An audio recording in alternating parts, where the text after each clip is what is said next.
Hello everyone, नमस्कार। मैं चंद्रिका। आज हम एक ऐसे अभियान के बारे में बात करेंगे जो कि बहुत ज़्यादा परिवर्तन आज लेके आ चुका है हमारे समाज के अंदर। अवेयरनेस को लेकर, बच्चों के अंदर जो बाल शोषण हो रहा है उसकी अवेयरनेस को लेकर। तो ये जो अभियान है स्पर्श, ये पिछले साल अगस्त में शुरू हुआ था। श्री नवीन जैन जी द्वारा ये शुरू किया गया था और इनके साथ में कुछ कोर सदस्य थे, जैसे मैडम प्रियंका कपूर और श्री विक्रम जी। तो इनके साथ में ये कार्यक्रम जो है इसकी शुरुआत की गई थी एक स्कूल के साथ में।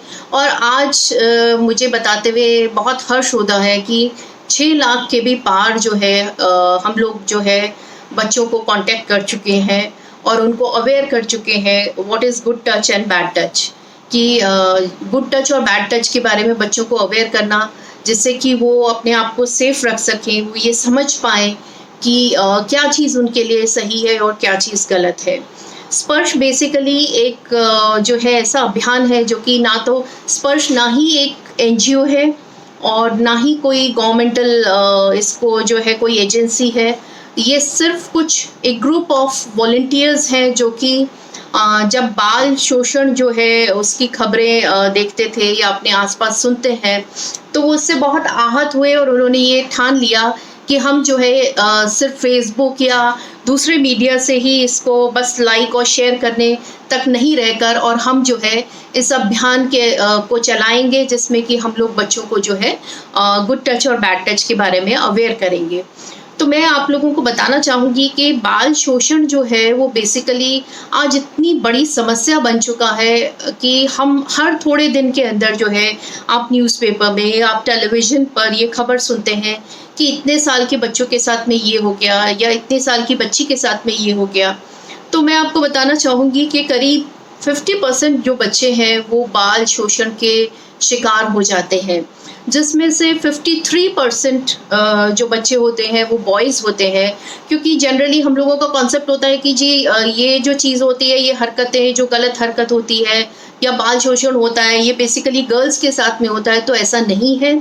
जितना भी शोषण का जो डेटा है उसमें अगर हम उसको उठाकर देखें तो उसमें से 53% जो होते हैं वो बॉयज़ होते हैं। और जिसमें से जो हम अगर बात करें इन सारे केसेस की, तो इसमें से 50% जो केसेस होते हैं उसके अंदर जो अपराधी होता है वो नज़दीक का कोई होता है, कोई घर का ही इंसान होता है, कोई जान पहचान वाला होता है, कोई पड़ोसी होता है जिसने कि ये अपराध किया होता है। इसके अलावा अगर हम देखें कि बच्चे जो होते हैं वो 80% केसेस के अंदर ऐसा होता है कि वो आइडेंटिफाई कर सकते हैं, वो पहचान सकते हैं कि उनके साथ में बाल शोषण जो है वो किसने किया है। मैं आपको कुछ उदाहरण देना चाहूँगी, हालांकि बहुत सारे ऐसे उदाहरण हैं हमारे समक्ष, हर थोड़े दिन में आते रहते हैं। शायद जब तक मेरा वीडियो आप तक पहुँचेगा, ईश्वर ना करे वैसे, बट बहुत सारे केसेस और जो है आ गए होंगे। तो जैसा कि मैं आपको बताऊंगी कि खेड़ली जो कि एक गांव है उनियारा टोंक के अंदर, वहाँ पर एक जो है 6 साल की बच्ची के साथ में उसके रिलेटिव ने ही जो है उसका शोषण किया और जो है उसकी हत्या कर दी। इसके अलावा अगर हम देखें तो साउथ के अंदर, केरला के अंदर एक प्रीस्ट थे जो कि 51 ईयर्स के थे और उन्होंने एक 10th स्टैंडर्ड की बच्ची जो कि एक माइनर थी उसके साथ में रेप किया और शी बिकेम प्रेग्नेंट। इसके अलावा अगर हम पड़ोसियों का उदाहरण लें तो एक 7 वर्ष की बच्ची के साथ में उसके एक पड़ोसी ने जो है चाइल्ड अब्यूज़ किया। कभी खबर आती है कि रिलेटिव ने, कभी कभी ऐसा भी होता है कि जो बच्ची या बच्ची के फादर हैं, बच्ची के फादर ने ही उसके साथ में कुछ गलत हरकत कर दी। और इसके अलावा मैं बताना चाहूँगी कि अभी जो लॉकडाउन चल रहा था, लॉकडाउन के अंदर हम ये नहीं कह सकते कि बच्चे बाहर नहीं जा रहे हैं तो वो एक्सपोज नहीं हो रहे किसी अनजान व्यक्ति के साथ में। तो मैं अब बताना चाहूँगी कि चाइल्ड अब्यूज़ को लेकर कोई लॉकडाउन नहीं था। There was no lockdown for child abuse. Actually हम अगर देखें डेटा, हम देखें तो 10,000 केसेस जो हैं इस दौरान, इस लॉकडाउन के दौरान जो है ये रजिस्टर हुए और इनको जो है इंटरवीन किया चाइल्ड हेल्पलाइन ने। इसके अलावा बहुत सारे आप जान सकते हैं कि केसेस ऐसे होंगे जिनको कि मैं समझती हूँ कि रजिस्टर ही नहीं किया गया होगा, जिसको कि घर में ही रफा दफा कर दिया होगा, या बच्चे ने हो सकता है किसी को रिपोर्ट भी नहीं किया होगा। इसके अलावा इसकी अवेयरनेस को लेकर आजकल बहुत ज़्यादा काम हो रहा है।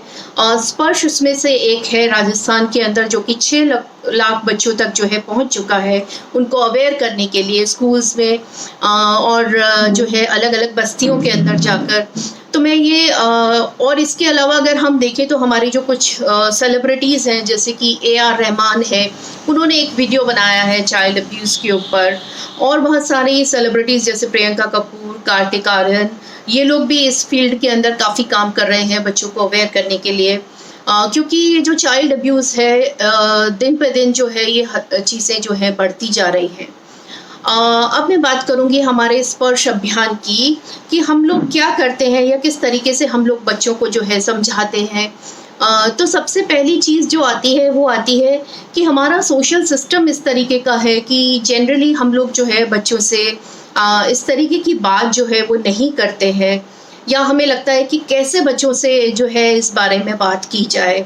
हम लोग बच्चों से शुरू से हमारी ऐसी परिपाटी रही है कि इसको ढक कर रखा जाता है, या इस टॉपिक पर जो है बच्चों से बात नहीं की जाती। तो हम लोग जो है जब बच्चों से बात करते हैं तो हमारा ये सजेशन रहता है टीचर्स से, पेरेंट्स से, कि आप बच्चे को ऑब्जर्व करते रहें कि कभी वो जो है अकेला ज़्यादा ना बैठता हो, या चुप ज़्यादा ना रहने लग गया हो अचानक से, या उसकी अचानक से हरकतों में कोई परिवर्तन आ गया हो। तो हमारा जो दायित्व रहता है वो ये रहता है कि हम बच्चे से हमेशा बात करते रहें, उसको कॉन्फिडेंस दें कि जो भी उसकी बात है उसको हम तसल्ली से सुनेंगे, और उसकी बात को हम अच्छे से समझेंगे और उसको कोऑपरेट करेंगे, और उस बच्चे को जो है बात करके हम ताकत दें कि कोई भी बात हो, कोई भी प्रॉब्लम हो, या तुमसे कभी कोई गलती भी हो गई हो तो हम यहाँ पर हैं उस चीज़ को सॉर्ट आउट करने के लिए या आपकी मदद करने के लिए।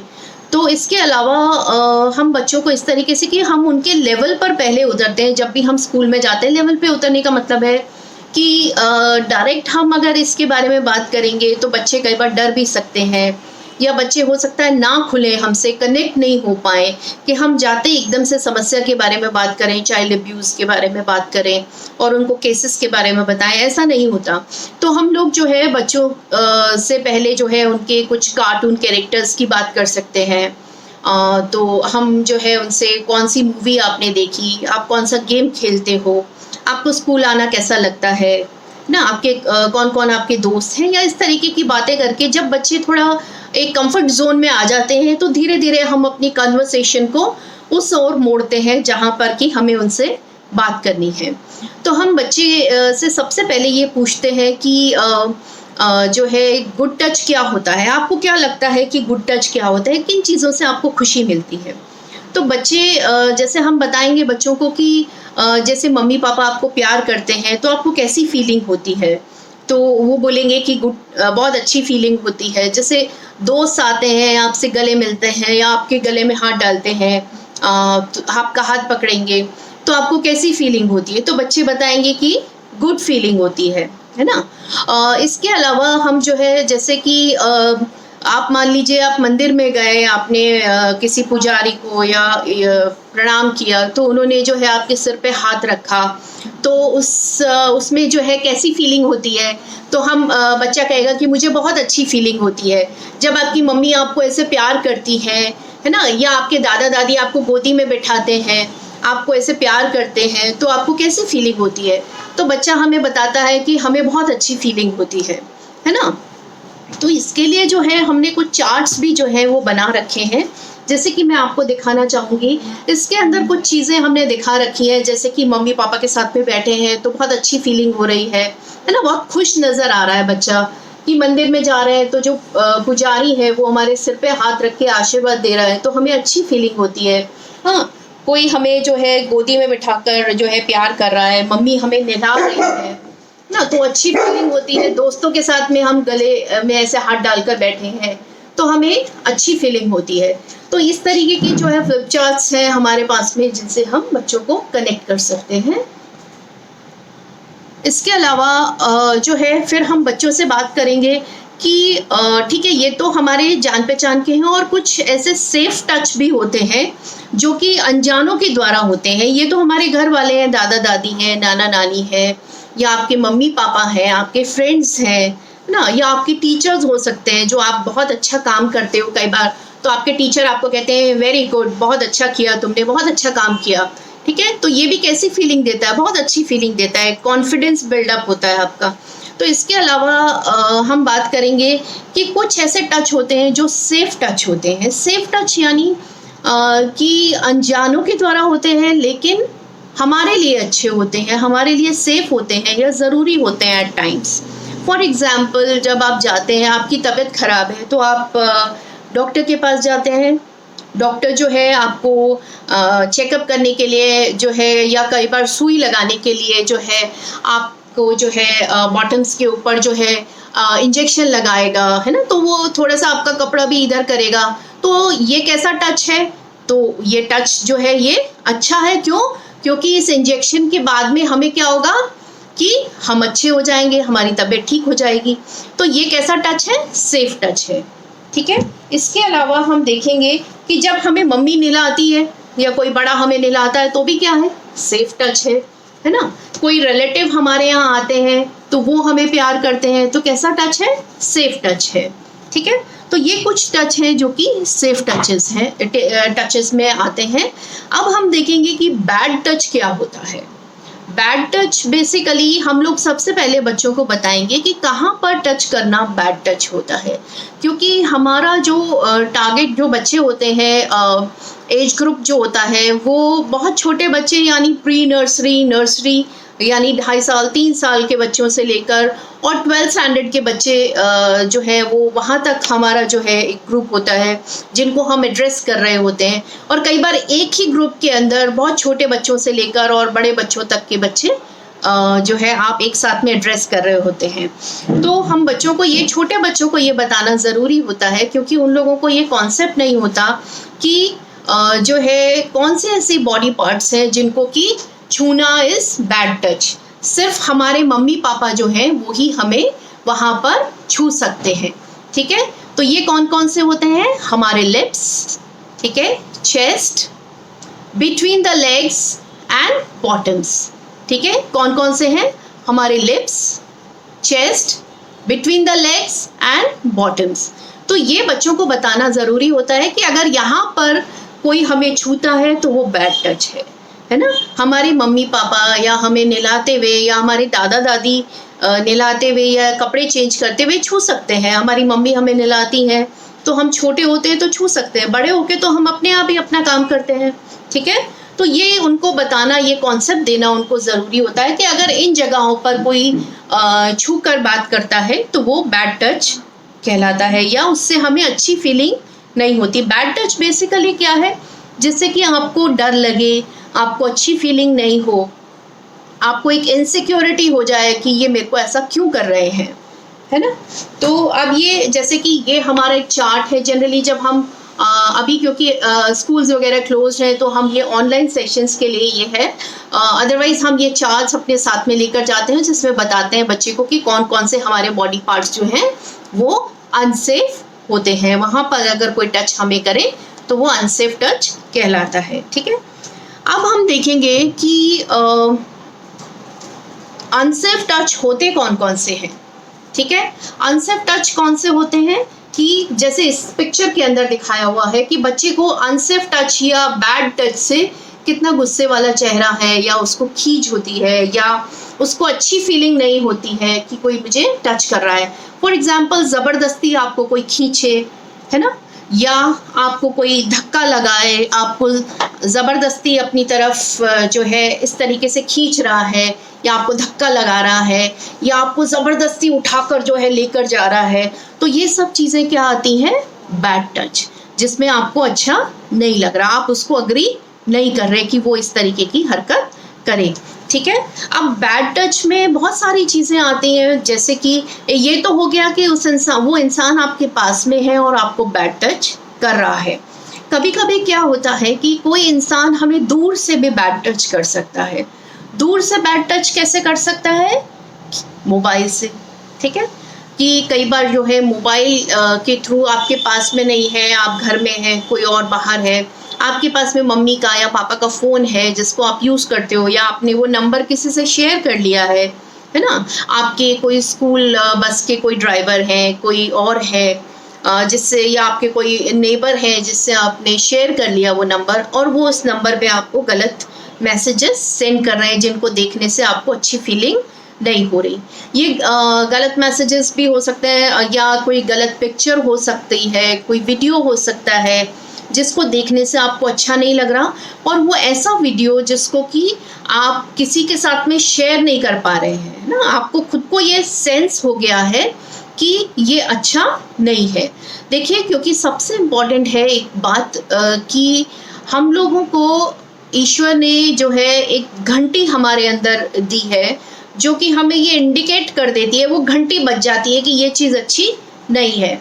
एक बहुत सिंपल एग्जाम्पल आप लोगों को दूंगी कि जब आपके पसंद की कोई सब्जी नहीं होती तो आपको देखते हैं नहीं मैं ये नहीं खा सकता हूँ, या कोई चीज़ देखने में अच्छी नहीं लग रही तो आपकी घंटी बज जाती है कि नहीं मुझे ये नहीं खाना है ना। तो इसी तरीके से आपने देखा होगा किसी जानवर को, मान लीजिए आपके घर में डॉग है या कोई और वो है, अगर आप उसको गलत तरीके से ट्रीट करते हो, गलत उसको मारते हो या खींचते हो, है ना, उसको पुल करते हो, तो वो आपसे दूर भाग जाएगा, उसको अच्छा नहीं लगेगा, हो सकता है वो आपको गुर्राए, है ना।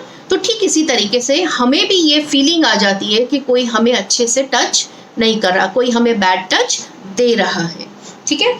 तो अब जो है मैं कुछ चीज़ें ऐसी बात, जैसे अच्छा ये जो मोबाइल का आपका जो है हम कहेंगे कि इसमें टच तो नहीं हुआ या स्पर्श तो नहीं हुआ, वो इंसान तो कहीं दूसरे शहर में भी बैठ सकता है या हमारे घर के बाहर हो सकता है, कहीं दूर से हमें मैसेजेस कर रहा है। तो ये बैड टच किस तरीके से हुआ कि ये जो टच है, ये टच कहाँ हो रहा है? हमारे माइंड में, क्योंकि ये जो मैसेज हमने देखा तो वो हमारे माइंड के ऊपर एक बहुत नेगेटिव इम्पैक्ट डाल रहा है जो कि हमें अच्छा नहीं लग रहा, और हम बहुत परेशान हो गए उससे, और हमें जो है लग रहा है कि हम किसी से बात करें कि नहीं करें, हमें समझ नहीं आ रहा है। तो ये भी एक बैड टच होता है, ठीक है। या उन जगहों पर जो कि मैंने अभी आपको बताया था, कौन सी जगहें हैं जिन पे कोई टच करे तो वो बैड टच होता है, वो है आपके लिप्स, आपकी chest, between the legs and bottoms, ठीक है। तो यहाँ पर अगर कोई हमें टच कर रहा है तो वो कैसा है? बैड टच है। अब एक चीज़ है कि अगर कोई बैड टच कर रहा है, हमें समझ में भी आ गया कि ये बैड टच है, तो हम उसके लिए क्या कर सकते हैं, है ना।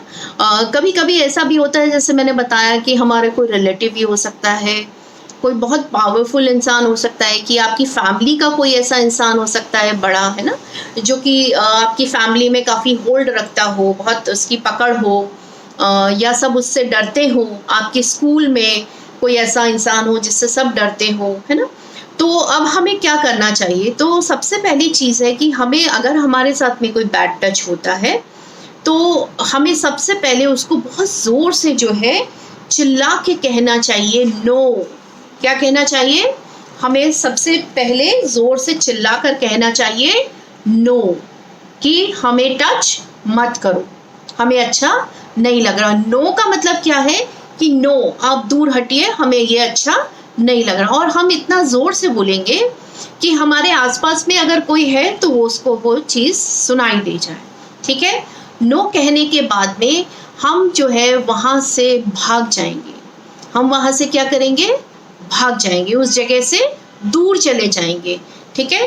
हो सकता है क्योंकि वो पावरफुल भी हो सकता है, हमसे ज़्यादा ताकतवर भी हो सकता है, तो हम उसको नो कह के और उस जगह से हमें चले जाना है। मान लीजिए आप स्कूल में हैं, है ना, तो आप अपनी क्लास से कहीं अकेली जगह पे हैं, तो आप भागकर वहाँ जा सकते हैं जहाँ पर टीचर्स हों, बच्चे हों, है ना। या आप अपने घर में हैं तो घर में आप दौड़ के भाग के वहाँ जा सकते हैं जहाँ पे कि कोई ऐसा हो जिसके ऊपर आप विश्वास करते हो, जिसके ऊपर आपको भरोसा हो, आप उसके पास जाकर अपनी बात को कह सकते हैं। तीसरा स्टेप क्या होता है? वहाँ से सबसे पहले जोर से नो बोलना है, फिर वहाँ से चले जाना है, यानी गो, नो, गो। और तीसरा क्या है? टेल। टेल माने कि हमें किसी न किसी को जाकर ये बात बतानी है।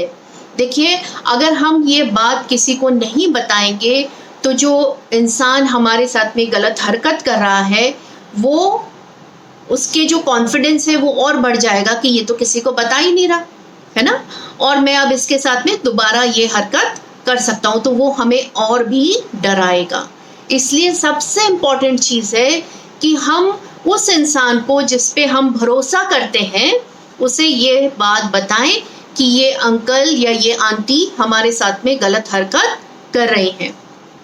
अब यहाँ पर मैं आपको एक चीज़ बताना चाहूँगी कि जैसे मैंने आपको पहले बोला कि चाहे वो लड़का हो या लड़की हो, है ना, दोनों के साथ में बैड टच हो सकता है। ठीक है, लड़कों के साथ भी बैड टच होता है, लड़कियों के साथ में भी बैड टच होता है। और बैड टच करने वाले जो है कोई अंकल आंट कोई भी हो सकते हैं, अंकल कोई आपका जो है पड़ोसी कोई भी हो सकता है, या कोई आंटी भी हो सकती है जो कि बैड टच करती हो। ठीक है, तो इसके बारे में सबसे इम्पोर्टेंट क्या है, नो, गो और टेल। टेल सबसे इम्पोर्टेंट है कि अगर हमने किसी को बताया नहीं, अब मान लीजिए आप ये कहें कि मैं घर में अकेली हूँ या अकेला हूँ, तो मैं क्या करूँ अगर मेरे साथ में कोई बैड टच करता है, तो आप कोशिश करिए कि आप वहाँ से निकलकर घर से बाहर चले जाएं। आप किसी नेबर के यहाँ पे या कोई ऐसा आसपास में कोई रहता हो जिसके ऊपर आप बहुत भरोसा करते हो, आप वहाँ जाकर उसको अपनी बात बता सकते हैं। ठीक है, कई बार क्या होता है कि बच्चों के साथ में बैड टच करने वाला कोई फैमिली का ही होता है ना, और हम जब अपने पेरेंट्स को टेल करते हैं या बताते हैं तो पेरेंट्स हमारी बात पर ध्यान नहीं देते या हमें डांट कर चुप करा देते हैं। तो हमें तब तक वो बात उनको बताते रहना है जब तक कि वो बात हमारी सुने नहीं और उसको समझे नहीं, है ना, हमारी प्रॉब्लम को अंडरस्टैंड नहीं करें। और कभी कभी ऐसा होता है कि जो करने वाला इंसान है वो इतना स्ट्रॉन्ग होता है, इतना पावरफुल होता है कि मान लीजिए आपने अपनी मम्मी को भी बताया तो मम्मी भी उनसे डरती हैं, ठीक है, जिसने बैड टच किया है, और मम्मी भी जो है उनसे कोई बात जो है नहीं कह सकती हैं या उनको ये नहीं कह सकती हैं कि आपने ऐसा क्यों किया। ठीक है, तो उस केस में हम क्या कर सकते हैं, देखिए एक चाइल्ड हेल्पलाइन है। चाइल्ड हेल्पलाइन माने कि एक ऐसा नंबर जो है हमारी गवर्नमेंट ने हमें दिया है जहाँ पर कि कुछ लोग ऐसे बैठे रहते हैं जो कि बच्चों की हेल्प करने के लिए बैठे हुए हैं। तो इस नंबर को हम क्या कहते हैं, चाइल्ड हेल्पलाइन। और ये नंबर क्या है, 1098। ठीक है, क्या नंबर है, 1098। आपको बैक काउंटिंग सिखाई होगी स्कूल के अंदर। तो बैक काउंटिंग में क्या होता है, अगर आपको टीचर बोलती है कि जो है बैक काउंटिंग करके बताइए 10 to 1, तो हम क्या करते हैं, क्या बोलते हैं, 10 9 8। बहुत इजी है हेल्पलाइन, 10 9 8।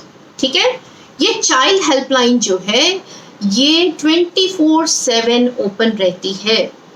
अगर कोई ये सोचे कि अभी तो रात हो गई है तो मैं कैसे कॉल करूं, या अभी तो है आज तो छुट्टी है तो मैं कैसे कॉल करूं, तो ये जो हेल्पलाइन है 1098 ये 24/7 चालू रहती है। 24/7 यानी दिन में 24 घंटे और हफ्ते में 7 डेज ये हेल्पलाइन चालू रहती है, जो कि बच्चों की हेल्प करती है। जब आप इस पे कॉल करेंगे, और इस पे कॉल करने के लिए हमें पैसे भी नहीं चाहिए, इस पे पैसे भी नहीं लगते हैं। तो अगर हमारी कोई बात नहीं सुन रहा है, हमने कोशिश कर ली सबको बताने की और फिर भी वो प्रॉब्लम एज इट इज़ है ना, वो इंसान हमारे साथ में बैड टच कर रहा है और कोई हमारी हेल्प कर नहीं रहा है, तो अल्टीमेटली हम क्या करेंगे, इस हेल्पलाइन पे 1098 पर हम लोग कॉल करेंगे और यहाँ पर अपनी प्रॉब्लम को बता देंगे। ठीक है, तो ये जो 1098 है, अब क्योंकि ये फ्री है, टोल फ्री है ना, इस पे पैसे भी नहीं लगते हैं और चाइल्ड हेल्पलाइन है, तो कई बच्चों को ये आइडिया आ रहा होगा कि हम ट्राई करेंगे, ये आंटी ने नंबर बताया है ना, तो हम इस पे ट्राई करके देखते हैं कि ये सही बता रही है कि नहीं बता रही है। तो आपको क्या ऐसा करना है क्या, हाँ, ऐसा नहीं हो कि हम इस सेशन को देखें और उसके बाद में जो है तुरंत अपने मम्मी का या पापा का फ़ोन उठाएं और एक ट्राई लगाएं कि 1098 पे डायल किया और बात कर, और नहीं तो हम बात ही कर लेते हैं एंटरटेनमेंट के लिए। ठीक है, तो हमें ऐसा नहीं करना है। क्यों नहीं करना है? क्योंकि जब आप बिना बात के सिर्फ एंटरटेनमेंट के लिए या मज़े के लिए इस हेल्पलाइन पे कॉल करेंगे 1098 पे, तो हो सकता है कि उस समय कोई और भी ऐसा बच्चा हो जो कि इस हेल्पलाइन पे ट्राई कर रहा हो, उसके साथ में कुछ बुरा हो रहा हो, और वो बच्चा जो है यहाँ पर ट्राई कर रहा हो कि मैं अपनी प्रॉब्लम को इनसे शेयर करता हूँ, और वो नहीं कर सकेगा। क्यों? क्योंकि आप मज़े के लिए उस हेल्पलाइन को एंगेज करके रखे होंगे, है ना? तो हमें ऐसा नहीं करना है, क्योंकि ये हमारी सिर्फ हेल्प के लिए है, ये बच्चों की हेल्प के लिए है। तो हमें सिर्फ मज़े के लिए या एंटरटेनमेंट के लिए 1098 पे कॉल नहीं करना है। हमें 1098 पे कॉल कब करना है?